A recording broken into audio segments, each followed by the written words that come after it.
Everyone, welcome to Uttarakhand अध्यापक।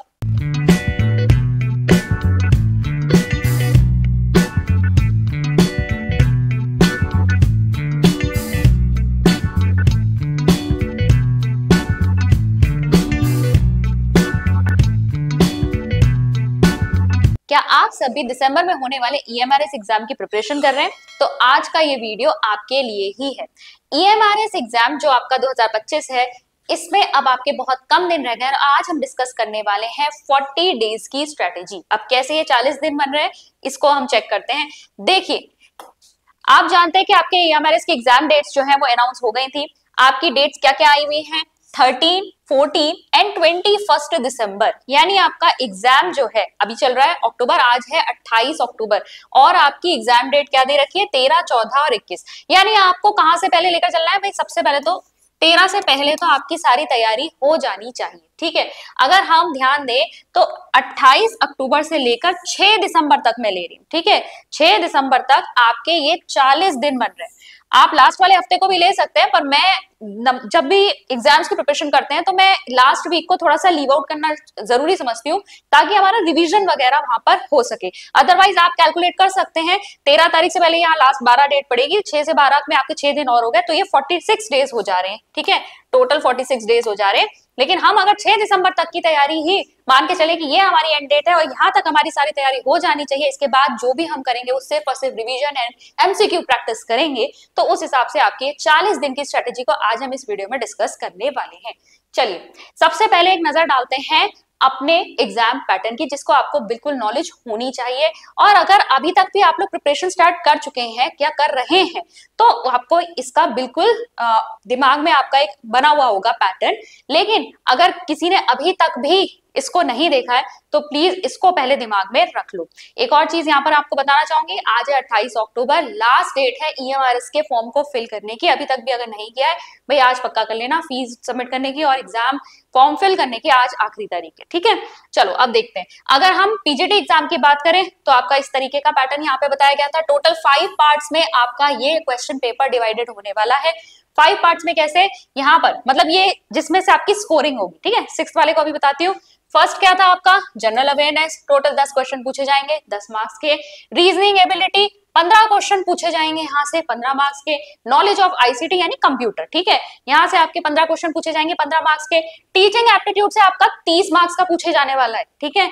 ऐसे ही अगर आप डोमेन नॉलेज देखें, डोमेन नॉलेज को भी इन्होंने 2 हिस्सों में विभाजित किया हुआ है, जिसमें पहला इन्होंने साफ साफ लिखा है, यहाँ पे ऐसे कोई बहुत डिटेल टॉपिक नहीं है।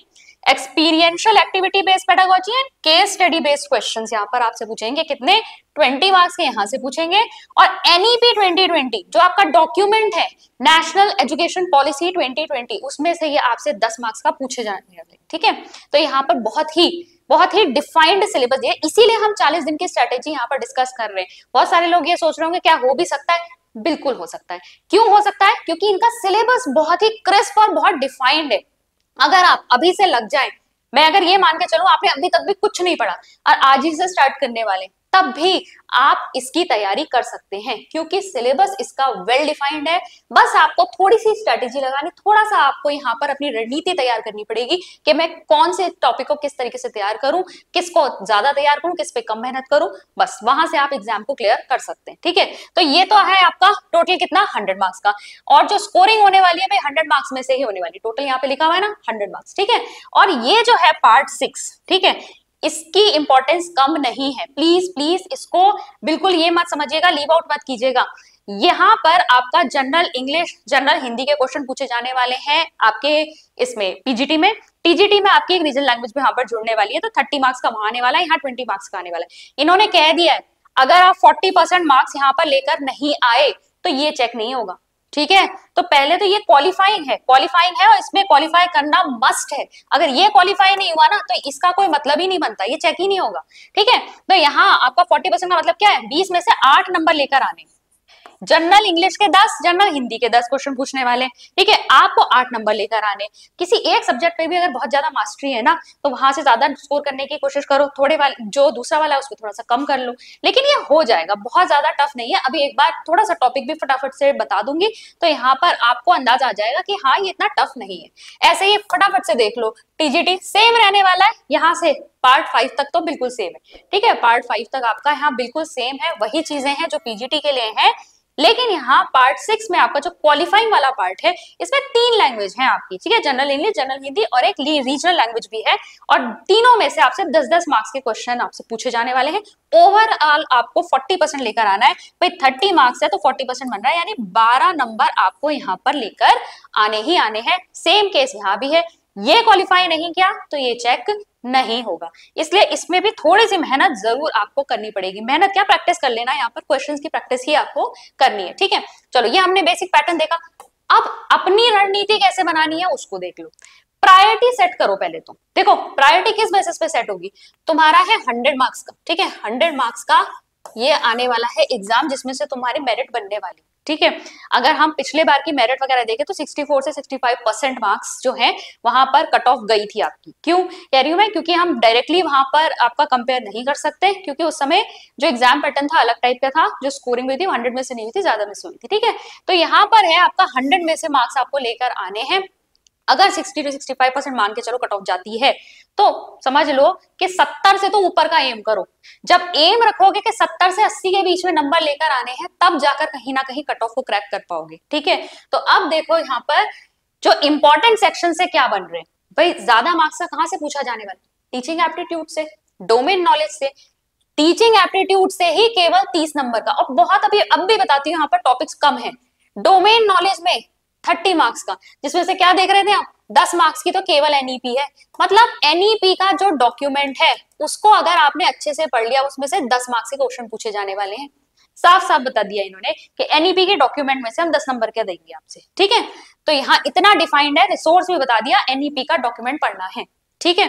तो अब देखो डोमेन नॉलेज से 30, यहाँ से 30, तो ये क्या है, टोटल तो 60 हो जा रहा है। 100 में से 60 मार्क्स का तो यहीं से हो जा रहा है आपका, यहाँ से। तो इसको क्या देनी पड़ेगी, हाई प्रायोरिटी देनी पड़ेगी। अगर अभी पढ़ना शुरू करना है तो ज्यादा इंपॉर्टेंस किसे दोगे भाई, टीचिंग एप्टीट्यूड को दो, डोमेन नॉलेज को दो। डोमेन नॉलेज में भी आपका पेडागोजी ही इंक्लूड हो रहा है। फिर आ रही है नॉलेज ऑफ आईसीटी, इसमें सारे कंप्यूटर से रिलेटेड क्वेश्चन है। अगर आप लोग कॉम्पिटिशन्स की तैयारी करते ही रहते हो तो आपने कंप्यूटर के बारे में बहुत बहुत देखा होगा, क्योंकि आपके जनरली हर कॉम्पिटिटिव एग्जाम में कंप्यूटर के क्वेश्चंस आते ही आते हैं, और वैसे ही क्वेश्चंस यहाँ पर पूछे जाते हैं। पिछली बार का पेपर उठा के देखो तो इन्होंने आपका जैसे मेमोरी कितने टीबी जीबी सब पे क्वेश्चन पूछा हुआ है, या फिर यहाँ पर क्वेश्चन ये किस तरीके के पूछ लेते हैं, मेमोरी के ऊपर क्वेश्चन पूछ सकते हैं यहाँ, ठीक है। टाइप्स ऑफ कंप्यूटर के ऊपर पूछ सकते हैं, लैंग्वेज पे पूछ सकते हैं। तो बेसिक से कंप्यूटर के क्वेश्चन यहाँ पर पूछे जाते हैं। ऑपरेटिंग सिस्टम लेयरिंग पर जो है आपका ओएसआई जो लेयरिंग मॉडल है नेटवर्किंग का, उसके ऊपर आपसे क्वेश्चन पूछ लेते हैं। तो यहाँ पर जो है बेसिक कंप्यूटर आपसे पूछा गया है, 15 मार्क्स का आने वाला है, ठीक है। ये आपको करना है। फिर आती है रीजनिंग एबिलिटी। रीजनिंग एबिलिटी में से भी आपको 15 मार्क्स का तैयार करना है। यहाँ पर भी जिसकी रीजनिंग अच्छी है उसके लिए तो काफी स्कोरिंग हो जाता है, जिसकी नहीं है तो थोड़ी बहुत अगर टॉपिक्स को प्रैक्टिस कर ले तो यहाँ से भी काफी अच्छा स्कोर कर सकता है। अच्छा, इसके बाद क्या आता है, इसके बाद आती है आपकी जनरल अवेयरनेस, ठीक है। पार्ट 1 क्या था, जनरल अवेयरनेस। जनरल अवेयरनेस में देखो ओनली करंट इसमें मैंने लिखा है, हाँ। जनरल अवेयरनेस में आप देखोगे ज्यादातर आपसे करंट के क्वेश्चन पूछे गए हैं, किसको कौन सा अवार्ड मिला उससे रिलेटेड आपके क्वेश्चन पूछे गए हैं, ठीक है। तो कौन सी बुक किसने लिखी, ऐसे करके। तो ओनली करंट अगर आप यहाँ से प्रिपेयर करके जाओ, क्योंकि बिल्कुल भी लॉजिक नहीं है कि 10 मार्क्स के लिए आप पूरी की पूरी जीके उठाकर पढ़े। आए हैं क्वेश्चन, पॉलिटी के आए हैं क्वेश्चन, आपके संविधान पे से क्वेश्चन आए हुए हैं, लेकिन इतना पढ़ के फायदा क्या। आप उससे ज्यादा जो स्कोरिंग सेक्शंस हैं उसके ऊपर ध्यान दो, ना कि इस वाले आपके टॉपिक पर, या जिसमें से सबसे कम 10 क्वेश्चन केवल पूछे जाने वाले हैं यहाँ पर। अब इन 10 क्वेश्चंस के लिए करंट पढ़ लो, करंट आपकी जो है वो थोड़ी सी रिफाइंड होगी, कम होगी, उसको तैयार करके चल जाओ, ताकि यहाँ से सारे मार्क्स लूज ना हो, कुछ कुछ मार्क्स यहाँ से आप गेन कर सको। पूरा जीके पढ़ने की बिल्कुल जरूरत नहीं है, 40 दिन अगर आपके पास बचे हैं उस स्ट्रेटेजी में तो ये फिट नहीं बैठ रहा है। अगर हाँ पहले से प्रिपरेशन करते आ रहे हो, यहाँ पे से आपका कुछ कुछ हिस्सा जो है ऑलरेडी प्रिपेयर्ड है, तब ठीक है, अपने मन का अगर कुछ सेलेक्ट करके यहाँ पर पढ़ना चाहते हो, लग रहा है कुछ प्रीवियस ईयर पेपर देख करके यहाँ से इंपॉर्टेंट है, आ सकता है, तो वहां पे पढ़ लो। अदरवाइज मैं बिल्कुल भी रेकमेंड नहीं करूंगी कि 10 मार्क्स के लिए आप पूरी जीके उठाकर पढ़े। ठीक है, बहुत बड़ा होता है, यहाँ पर आपका हिस्ट्री, पॉलिटी, ज्योग्राफी का इतना ज्यादा पढ़ने की जरूरत नहीं है, फिलहाल नहीं है। 40 दिन की स्ट्रेटेजी में तो कहीं से फिट नहीं बैठेगा। ठीक है, फिर आता है आपका जनरल इंग्लिश, जनरल हिंदी, जिसके लिए मैं आपको कह रही हूँ इंपॉर्टेंस इसे भी देनी है आपको। इसके लिए करिए आप, अगर आपके पास सिर्फ 40 डेज है, कुछ कुछ लोगों की देखो एक लैंग्वेज पे तो आपका कमांड होगा ही होगा, अब ज्यादा से ज्यादा एमसीक्यूज प्रैक्टिस कीजिए। ठीक है, एमसीक्यूज आप प्रैक्टिस कर सकते हैं। यहाँ पर जो टॉपिक्स आपसे पूछे जाने वाले हैं उसमें अधिक से अधिक आप एमसीक्यू प्रैक्टिस करें, वो आपको बहुत ज्यादा फायदा देगा। इसके लिए आप कोई भी जो आपकी कॉम्पिटेटिव एग्जाम्स में यूज होने वाली जनरल इंग्लिश, जनरल हिंदी के लिए बुक्स होती हैं, एक्सटर्न वगैरह के ले सकते हो, लूसेंट वगैरह ले सकते हो, वहां से आप बुक्स को चेक करो, एमसीक्यूज करो, प्रैक्टिस करो, उससे ही आपको यहाँ पर काफी फायदा हो जाएगा। ठीक है, आगे बढ़ते हैं। टारगेट स्कोर, जैसा कि मैंने बताया, कम से कम आपको एम तो करना पड़ेगा। एम इतना रखो 70 से 80 के बीच में, क्योंकि 64 to 65% तो कट ऑफ ही गई थी, तो इससे तो ऊपर ही लिखना पड़ेगा। तो 70 से 80 के बीच में जब अपना एम करोगे कि मैं इसके बीच में तो कम से कम लेकर, तब जाकर कट ऑफ के पास कहीं ना कहीं पहुंच पाओगे। चलो, टाइम एलोकेशन अगर देखना है, अभी 40 दिन की स्ट्रेटेजी में टाइम एलोकेशन में अगर ये मान के चलूं कि आपने देखिए प्रिपरेशन नहीं की है, तब भी कम से कम मिनिमम आपको 3 to 4 आवर्स तो देने ही होंगे। ठीक है, ये मिनिमम एक मैंने एवरेज सा बता दिया है। कभी कभी ऐसा होता है मन बहुत लग जाता है, आप इससे भी ज्यादा टाइम दे सकते हो। कभी कभी ऐसा होता है कि हमारा कोई कोई दिन जो है कहीं व्यस्त चला गया किसी और चीज में, तो हमारा टाइम थोड़ा सा मिस आउट हो जाता है। अब इसमें बहुत सारी चीजें आपको इंक्लूड करनी होती है। आपको टॉपिक्स तो यहाँ पर जो है वो आपने डिफाइन करने ही है कि आज मैं इतना पोर्शन कवर कर लूंगा, आज इतना पोर्शन कवर हो जाएगा। साथ ही साथ MCQ practice, previous year paper, उनको आपको ध्यान में रख के चलना ही है। प्रीवियस ईयर पेपर तो सबसे पहले चेक कर लेना। मैंने पैटर्न समझा दिया है, पैटर्न के बाद नेक्स्ट स्टेप आपका जो होना चाहिए वो प्रीवियस ईयर पेपर ही होना चाहिए। जब तक प्रीवियस ईयर पेपर नहीं देखोगे, समझ में नहीं आएगा कहां से कैसी तैयारी करनी है। Previous year paper are must, आपको देखना ही पड़ेगा, उसे आधार बनाओ, उसे बेस बनाओ, उसके बेसिस पे ही अपने टॉपिक्स डिसाइड करो और पढ़ाई स्टार्ट करो। ठीक है, प्रायोरिटी मैंने बता दी है, आपका क्वेश्चंस के अनुसार आपको किसे देनी चाहिए। अब ये देखिए, टीचिंग एप्टीट्यूड में यहाँ पर हम देख रहे थे, अब देखो पार्ट 4 टीचिंग एप्टीट्यूड दे तो यहाँ पे जरा सा रखा है, कुछ और एडिशनल टॉपिक्स भी बता देती हूँ क्या क्या यहाँ पर दे सकते हैं। फिर टीचिंग का नेचर हो गया, कैरेक्टरिस्टिक्स हो गया, ऑब्जेक्टिव्स हो गया। अब देखो टीचिंग में ही ना सिर्फ यही नहीं आता, जब शिक्षण पढ़ने चलोगे, जैसे कि मैंने इसमें एक वीडियो डाल भी दी है, ठीक है, वो आप चेक कर लेना। नेचर, कैरेक्टरिस्टिक्स मैंने उसमें कवर कराए थे, साथ ही साथ मैंने आपको पढ़ाए थे लेवल्स। ठीक है, उसके बाद अभी हम कुछ और वीडियोस भी डालते रहेंगे, बहुत ज्यादा इंपॉर्टेंट होगा। देखो कुछ कुछ टॉपिक्स तो यूट्यूब पे ऐसे ही आपके कवर हो जाएंगे, बहुत ज्यादा इंपॉर्टेंट टॉपिक मुझे लगेगा मैं मेंबर्स वाले उसमें भी डाल दूंगी। अगर आप चाहें तो चैनल की मेंबरशिप ले सकते हैं, वहां से आपको काफी कुछ जो है तैयारी हो जाएगी। तो अब यहाँ पर देखो लेवल्स जो है वो आ जाएंगे आपके, फेजेस ऑफ टीचिंग आ जाएंगे, टीचिंग के वेरिएबल्स होते हैं भाई। ठीक है, टीचर होता है, स्टूडेंट होता है, ठीक है, dependent variable, independent variable, intermediate variables होते हैं आपके, इनके कुछ फंक्शंस होते हैं। ठीक है, हर फंक्शंस हैं इन वेरिएबल्स के। फिर आप देखेंगे यहाँ पर अप्रोचेस होती हैं। ठीक है, टीचिंग के फिर यहाँ पर मेथड्स तो इन्होंने लिखे ही हुए, मेथड्स होती हैं, स्ट्रेटजीज होती हैं, टीचिंग एड्स होती हैं। फिर इसके बाद लर्नर की कैरेक्टर्स, फैक्टर्स कौन कौन से टीचिंग को अफेक्ट करते हैं। टीचिंग के मॉडल भी होते हैं, आईसीटी मॉडल्स वगैरह जो है वो भी इस बार पिछली बार पूछे गए थे, तो उसको भी आपको थोड़ा ध्यान में रखना पड़ेगा। तो ये तो हुआ शिक्षण। इसके अलावा लर्नर की कैरेक्टरिस्टिक क्या होती है, तो इससे आप लर्निंग को भी यहाँ पर इंक्लूड कर सकते हैं। बाकी आप प्रीवियस ईयर पेपर को भी एक बार चेक करना, जो भी एडिशनल टॉपिक्स अगर आपको दिखाई दे रहे हैं, मैं तो यहाँ पे कवर कराऊंगी ही कराऊंगी, आपको यूट्यूब पे भी कुछ कुछ वीडियोस मिल जाएंगे यहाँ पर, तो वो तो आप यहाँ पर चेक कर ही सकते हैं, पर अपने आप से भी एक बार प्रीवियस ईयर पेपर को चेक करना। फिर इवैल्यूएशन सिस्टम में तो बहुत कुछ आ जाता है। इवैल्यूएशन सिस्टम में आगे आपका मेजरमेंट क्या होता है, असेसमेंट क्या होता है, ठीक है, इवैल्यूएशन क्या होता है, टाइप्स ऑफ क्वेश्चन कैसे बनते हैं, ठीक है, टाइप्स ऑफ क्वेश्चंस। ठीक है, यहाँ पर ऑब्जेक्टिव्स है, ऑब्जेक्टिव्स वाला टॉपिक बहुत इंपॉर्टेंट है ना, जिसमें आपकी ब्लूम्स की टेक्सोनॉमी आती है। ब्लूम्स टेक्सोनॉमी यहाँ पर आएगी, तो जो ब्लूम की टेक्सोनॉमी है उसमें आपके क्या है, उसमें आपके वर्गीकृत किए गए ना cognitive domain, affective domain, psychomotor domain.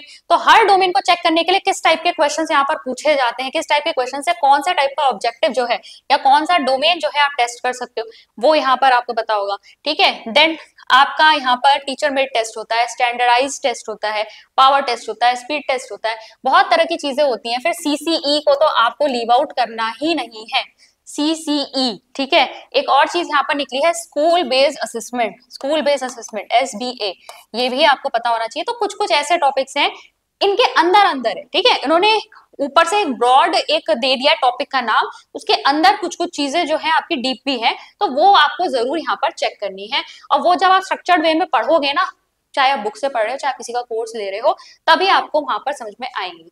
ठीक है, या फिर आप अपनी बीएड वगैरह की किताबें वगैरह देखेंगे, जिसने अभी रिसेंट किया है तो हो सकता है उनके पास बुक्स भी अवेलेबल हो, तो उसमें भी आपको काफी कुछ मटेरियल मिल जाएगा।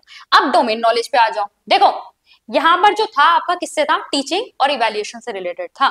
बहुत ज्यादा इधर उधर नहीं भागना है, ये नहीं कि साइकोलॉजी की बहुत सारी बैठ के वहां पर वीडियोस कवर करने में लगे, नहीं, उस टाइप का नहीं आएगा। और क्वेश्चंस भी आपके फैक्चुअल टाइप के आते हैं। ठीक है, तो ये थोड़ा सा आपको प्रीवियस या पेपर का जब पैटर्न देखोगे उसी से समझ में आएगा। अब जरा डोमेन नॉलेज पे आ जाओ।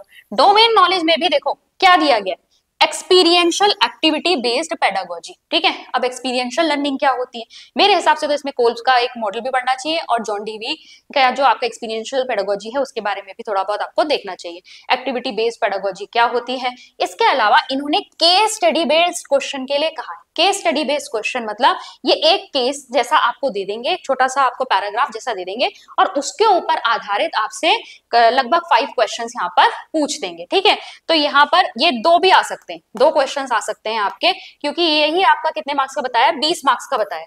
ठीक है, 20 मार्क्स का ये आपका बताया है। तो मेरे हिसाब से यहाँ पर केस बेस्ड स्टडी क्वेश्चन जो है आपके, केस स्टडी बेस्ड क्वेश्चन ये आपके लगभग 2 हो सकते हैं, जिसमें 5-5 क्वेश्चन ईच आपसे पूछ ले। ठीक है, तो इस तरह का क्वेश्चन एक बार पिछली बार आया है। ठीक है, एक बार उसको भी चेक करेंगे जब हम यहाँ पर प्रैक्टिस करेंगे आगे ईएमआरएस के जो भी आपके वीडियोस आएंगे उसमें। फिर आपका नेशनल एजुकेशन पॉलिसी, जो आपका एक डॉक्यूमेंट है एनईपी का, उसको आपको ढंग से पढ़ लेना है। स्ट्रक्चर क्या होता है, फाउंडेशन लेवल जो आपका है, प्रिपरेटरी लेवल जो है, कौन सी एज के बच्चे कौन से लेवल पर होते हैं। ठीक है, उनमें किस तरीके की आपके गोल्स रखे गए हैं कि क्या क्या बच्चे को आना चाहिए, एफएलएन की बात की गई है। तो ये सारी चीजें जो है ये सब एनईपी में नोट डाउन है, और भी बहुत सारी चीजें हैं इसमें, तो वो आपको क्या करनी है यहाँ पर, जैसे परख वगैरह है वो सब आपको पता होना चाहिए। देन यहाँ पर नॉलेज ऑफ आईसीटी पर अगर हम आ जाए, ठीक है, नॉलेज ऑफ आईसीटी में क्या पूछा है इन्होंने, फंडामेंटल ऑफ कंप्यूटर सिस्टम। ठीक है, फंडामेंटल ऑफ कंप्यूटर सिस्टम में क्या क्या आ जाता है आपका, कंप्यूटर में क्या क्या चीजें होती हैं। ठीक है, आपका सीपीयू है, यहाँ पर कंट्रोल यूनिट, एएलयू वगैरह, यहाँ पर हार्डवेयर सॉफ्टवेयर क्या है, यहाँ पर बेसिक ऑपरेटिंग सिस्टम्स आपके कौन कौन से होते हैं। ठीक है, फिर एमएस ऑफिस जिसमें आपका एमएस वर्ड आ जाता है, पावर पॉइंट आ जाता है, एक्सेल आ जाता है, उसके बारे में आप यहाँ पर देखेंगे, क्या बता आपसे क्या क्या यहाँ पर पूछ लें। यहाँ पर देखिए एमएस ऑफिस में अगर आप आएंगे तो पावर पॉइंट में आपका कितने टाइप के व्यू होते हैं। ठीक है, यहाँ पर अलग अलग ऑप्शंस है ना, और या फिर प्रेजेंटेशन के लिए आप कौन सा टूल यूज करते हैं एमएस ऑफिस में से, इस तरीके के आपके क्वेश्चन बन सकते हैं। देन कीबोर्ड शॉर्टकट्स तो इंपॉर्टेंट, पिछली बार भी क्वेश्चन आया है, कीबोर्ड शॉर्टकट्स होते हैं, इंपॉर्टेंट है ये आपका। जनरली भी आप कोई कॉम्पिटेटिव एग्जाम देते हैं तो उसमें कंप्यूटर बेस्ड इस तरह के क्वेश्चन आपसे पूछ लिए जाते हैं। ये कोई भी आपका जो भी आप कॉम्पिटेटिव एग्जाम्स के लिए अगर तैयारी कर रहे हैं और कंप्यूटर वहां से पढ़ते हैं ना, उसमें एमसीक्यूज वगैरह रेडी करते हैं, अगर आप वहां से भी प्रिपेयर करेंगे तो आपका ये हो सकता है।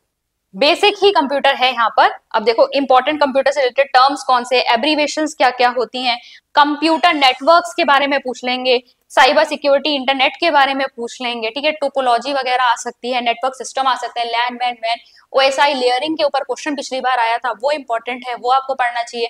तो ये जो है आईसीटी भी हम कवर करेंगे। ठीक है, यहाँ पर चैनल पे भी करेंगे, कोर्स में भी ऑलरेडी ये कवर्ड आपकी की जाएगी। तो ये जो है आपका बेसिक कंप्यूटर है, इसमें कुछ भी बहुत ज्यादा डिटेल नहीं है, इसको आप आराम से कवर कर सकते हैं। देखो यहाँ पर भी जो मैं बता रही हूँ ना, कोई बहुत लंबा चौड़ा सिलेबस मैंने नहीं बताया, 3 पार्ट खत्म हो गए यहाँ पर।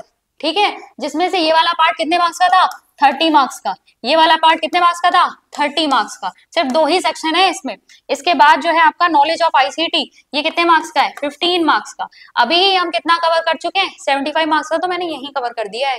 ठीक है, कवर कर दिया कहने का मतलब आपको बता दिया है कि बहुत लंबा चौड़ा सिलेबस नहीं है, इतने में ही आपका हो जाना है। इसीलिए मैं कह रही हूँ 40 दिन जो है बहुत कम नहीं है। अभी से तैयारी अगर सीरियसली शुरू कर दी तो आराम से ईएमआरएस का एग्जाम जो है निकाल सकते हो। यहाँ पे केस स्टडी बेस्ड क्वेश्चन को भी लेकर घबराने की जरूरत नहीं है। एक बार बता देती हूँ, बेसिक जो आपसे है कि कोई क्लासरूम सिचुएशन दे देंगे, क्लासरूम सिचुएशन जो है वहां पर क्या हुई है और उसके बेसिस पर जो आपके टीचिंग एप्टीट्यूड वाले रिलेटेड क्वेश्चंस होते हैं ना, कि ऐसे में शिक्षक को क्या करना चाहिए या यहाँ पर इसका क्या रीजन निकला, ऐसे ही क्वेश्चन पिछली बार इसी तरीके का क्वेश्चन आया था, तो ऐसा ही क्वेश्चन यहाँ पर पूछा जाएगा। तो घुमा फिरा के देख लो तो ये भी कहीं ना कहीं पेडागोजी ही है, ये वाला भी पेडागोजी है, ये भी कहीं ना कहीं पेडागोजी ही है। और पेडागोजी इतनी टफ होती नहीं है, ठीक है, सिंपल ही होती है। तो यहीं से आपका कितना मार्क्स जो है कवर हो जा रहे हैं।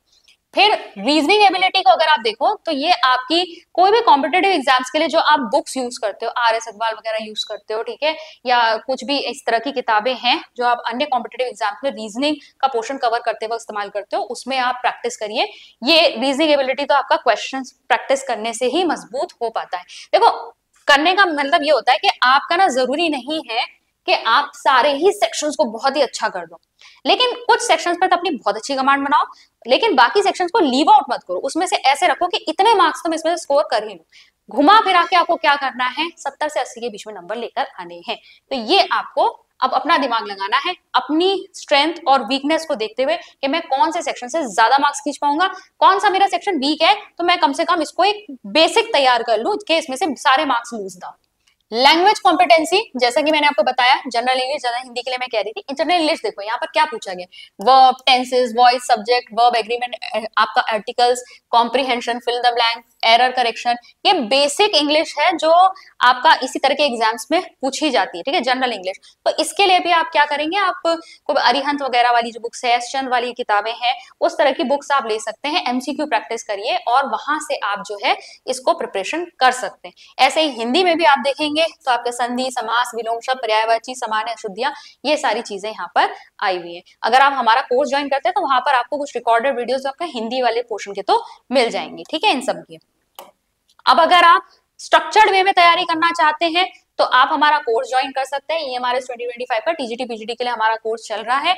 यहाँ पर आपकी जो आईसीटी है, टीचिंग एप्टीट्यूड है, डोमेन नॉलेज है, वो तो कंप्लीटली कवर कराया जाएगा। साथ ही साथ जो है रीजनिंग के यहाँ पर आपको मिल जाएंगे रिकॉर्डेड वीडियोस, और जो आपका पोर्शन है जीके का, उसकी करंट की आपको पीडीएफ यहाँ पर प्रोवाइड हो जाएंगे। जैसा कि मैंने कहा, हिंदी के भी रिकॉर्डेड लेक्चर्स आपको यहाँ प्रोवाइड हो जाएंगे। तो काफी कुछ आपको इस वाले कोर्स में मिल जाएगा। इसके लिए आपको क्या करना है, बस आपको हमारी अचीवर्स ऐप को डाउनलोड करना है, ठीक है। आप हमारी अचीवर्स ऐप को डाउनलोड कर सकते हैं। हमारी अचीवर्स ऐप को का डाउनलोड करने का जो लिंक है नीचे डिस्क्रिप्शन बॉक्स में दिया हुआ है, आप वहां से क्लिक करके आप अचीवर्स ऐप को डाउनलोड कीजिए और वहां पर जाकर इस कोर्स की डिटेल्स को आप चेक कर सकते हैं। कम टाइम में भी हम यहाँ पर अच्छी तैयारी कर लेंगे। अगर आप सिर्फ और सिर्फ हमारे साथ YouTube से ही जुड़े रहना चाहते हैं और वहां से हमारे साथ इसकी प्रिपरेशन करना चाहते हैं तो आप हमारा टेलीग्राम ग्रुप भी ज्वाइन कर सकते हैं। YouTube पे जो वीडियोस आते रहेंगे उनकी जो PDF फाइल्स हैं आपको हमारे टेलीग्राम ग्रुप पे मिल जाएंगे। टेलीग्राम ग्रुप जो है आपका मेगा जसवाल अचीवर्स नाम से है, इसका लिंक भी आपको नीचे डिस्क्रिप्शन बॉक्स में मिल जाएगा। प्लस कमेंट बॉक्स देखेंगे तो कमेंट में भी आपका पिंड कमेंट में आपको इसके लिंक्स मिल जाएंगे। जो भी हमारे सोशल मीडिया प्लेटफॉर्म्स होते हैं उनके लिंक्स आपको मिल जाएंगे। तो आई होप आपको ये 40 दिन की स्ट्रेटेजी समझ में आई होगी। इससे आपको थोड़ा बूस्ट तो मिला होगा कि हम इसको प्रिपेयर कर सकते हैं। बाकी देखिए, स्ट्रेटेजी मेरा काम था एक जनरल आपको एक वे बताना कि किस तरीके से आप आने वाले दिनों को मैनेज करके अपनी इस पढ़ाई को आगे बढ़ा सकते हैं। अपनी स्ट्रेंथ वीकनेस को देखते हुए कौन से आपके पास रिसोर्सेज अवेलेबल हैं, किस चीज में आप जो है ज्यादा स्ट्रॉन्ग है, किस चीज में वीक है, उसे देखते हुए अपनी एक स्ट्रेटेजी डिजाइन कीजिए और आप इस एग्जाम को जरूर क्लियर कर पाएंगे। चलिए, अगर आपको आज की वीडियो अच्छी लगी हो तो हमें एक लाइक जरूर दीजिएगा। चैनल को अभी तक सब्सक्राइब नहीं किया तो सब्सक्राइब कर लीजिएगा और बेल आइकन को जरूर टैप कीजिएगा जिससे हमारे सभी नए वीडियोस के नोटिफिकेशन आपको टाइम से मिल जाए। मैं मिलती हूँ आपसे नेक्स्ट लेक्चर में। Thank you.